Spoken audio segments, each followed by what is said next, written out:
and I'm sitting with Patrick. How are you doing, Patrick? Very Welcome good, to the Samsung stage. It's lovely you. to have you here.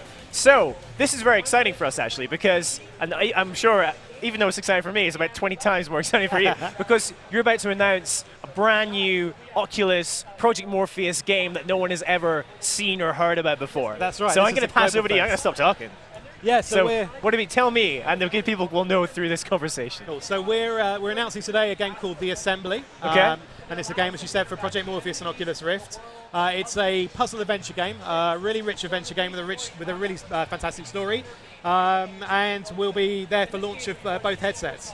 Wow, wonderful. Okay, so tell me, I've had a little bit of a sneak peek at some of the things from, and the trailer, which we're about to watch, certainly hints at the tone and the setting, but it all looks a bit sci-fi and a bit morally questionable. Is that a good assessment? Certainly morally questionable. Yeah, it's about the Assembly, who are this group of engineers and scientists who've created this underground bunker. And Here we go now, in fact. Yes.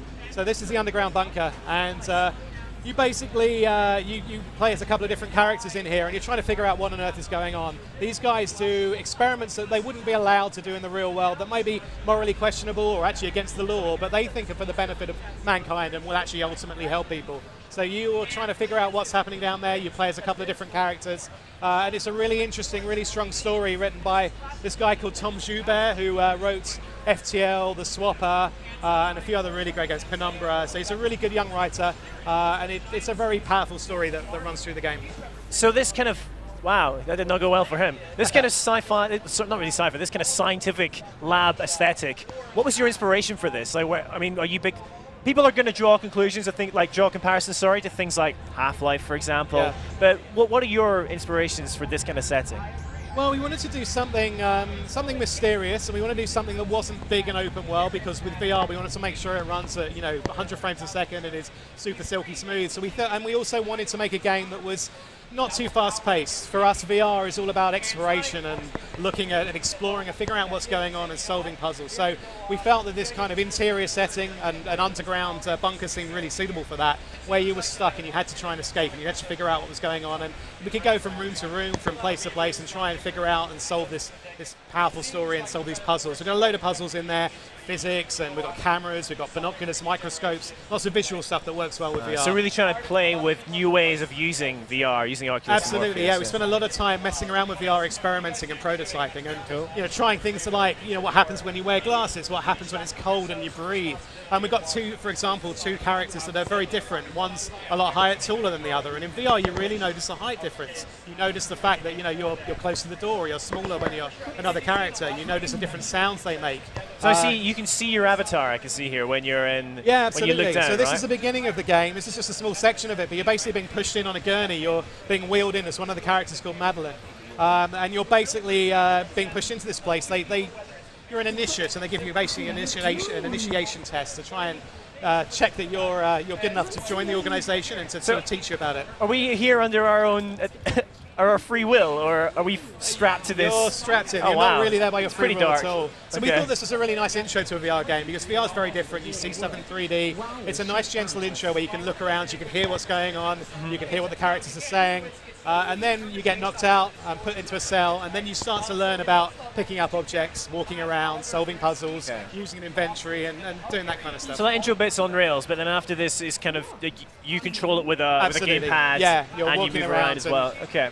Yeah, and we've got a lot of detail in there, so it's really designed so you can just explore and look and examine and kind of figure out what's going on. Okay, now I've had a couple of opportunities to use Oculus and Morpheus once. But the only time I've used it, and it's not made me slightly want to vomit, was when I was in like a space plane, for example, Valkyrie. Yeah. So how have you guys gone about making sure that people don't throw up over your lovely science lab? Well, we've done a lot of testing, and I think one thing I should say is that if you use a new GK2 or the Morpheus, they both have positional tracking on them, which helps an awful lot. Makes a huge difference, because really you've got that much depth, more right? than you'd imagine. Because when you're sat here, you almost always sway left or right or move forward a bit. Positional tracking really compensates for that and means you see what you expect to see.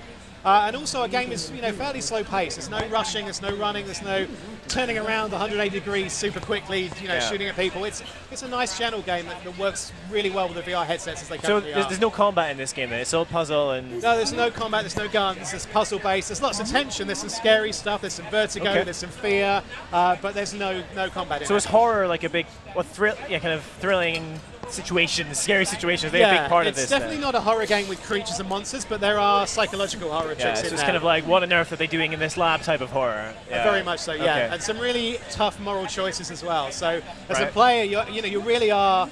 We're questioning where your lines are, what you would do and what you wouldn't do, where your sort of ethical lines are, and the story's great with regard to that. So we're really questioning what you believe and what you want to do and what you don't want to do, and that affects the story as well.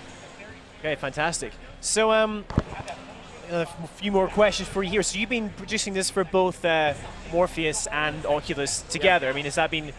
Do you have to design them differently for each unit, or do they just function kind of as monitor? Is it very similar They're process? actually surprisingly similar. I mean, there are a few differences. Audio's a bit different from the Morpheus at the moment. The control system's actually one of the biggest challenges. At the moment, on the Morpheus, you've got the PlayStation, the DualShock 4 for the PlayStation 4, and that works really well. You can rotate it, you can move it around. It's great for tracking. On Oculus, there isn't an obvious default control solution at the moment, so we kind of have to support mouse and keyboard, which is a real challenge in VR. You can imagine trying to hit traditional keys in VR with a headset on is impossible, so you kind of have to stick to the cursor keys and the space bar and using the mouse. We support controllers as well, and we're looking at the other VR control systems as well, but that's probably the biggest difference between the two. Technically, they're very similar, and the actual game runs very, very similarly on both of them, actually. Cool. So you mentioned there's two characters that you play when you play the assembly. So who are they? Who are these characters? How much do you say? Madeline Stone is this female scientist who's kind of being dragged into here against her will. She's going through an initiation test. They're basically finding out about her, whether she'd be right to join this organization, and also telling her about them. And then there's somebody called Joel, who is is basically been working for the assembly for quite a while, and he's starting to question their morality. He's trying to question whether they're the organisation he signed up with, and there's a few slightly scary things he's noticing that he's not quite confident about, and I won't say any more, but that's where the story starts. Okay. So this kind of really kind of gruesome, well, not maybe it's gruesome, but like tense-filled, morally ambiguous science story. What was your inspiration? I mean, are there films that have led you towards this, or are the games you played, or are you just a fan of science in general? I mean, I'm trying to figure out where this has come from. Yeah, I think possibly at the time we were designing it, there was this whole NSA hacking, engineers stuff, and there's a little bit of that in the story, and there's Google and all the new rise of the new tech companies, and we felt like that'd be a great storyline. We wanted to kind of do almost like a cult, but this is a modern cult. This isn't a cult from the 16th century dressed in robes that have been going around for hundreds of years. This is a modern scientific cult, and I think that's a really interesting contrast. Okay. Just need your mic a little bit closer, I think. Anyway, so that all sounds really great. This is not your first experience developing for VR, though, is it? You guys have done something before, is that right? Well, we released a demo called Skydiving, which was literally something we created in a 48-hour game hack. Right, it was a game hack thing. It was really good fun, and we created it, spent a week touching it up, put it out there, got a great reaction, and based on that, we decided VR was a thing for our studio. We're pivoted to do VR. We've got a few other games and experiences that we're going to announce later this year, but the Assembly is our first game. We're showing off in the biggest, and we're really proud of it. Is it strange, making a game for a platform that is still in development and could change, even while you're trying to build your game? Yeah, it's a fascinating and challenging thing because the hardware is changing with the software, and we're getting new builds, new versions of the hardware, new things are going in, new features, and we're having to go with that. But that's exciting as well. That's really exciting, and being part of something like VR, which has so much potential and is in its infancy, and it's kind of like the early days of mobile phones with the big brick telephones. I think that's kind of how VR is now, and wait till you see where VR is going to go over the next few years. It's going to be so exciting. So that's an interesting question, actually. How far do you think it's going to go? How E3 in 5 years' time? How different do you think? Is there going to be a lot more VR? Do you think?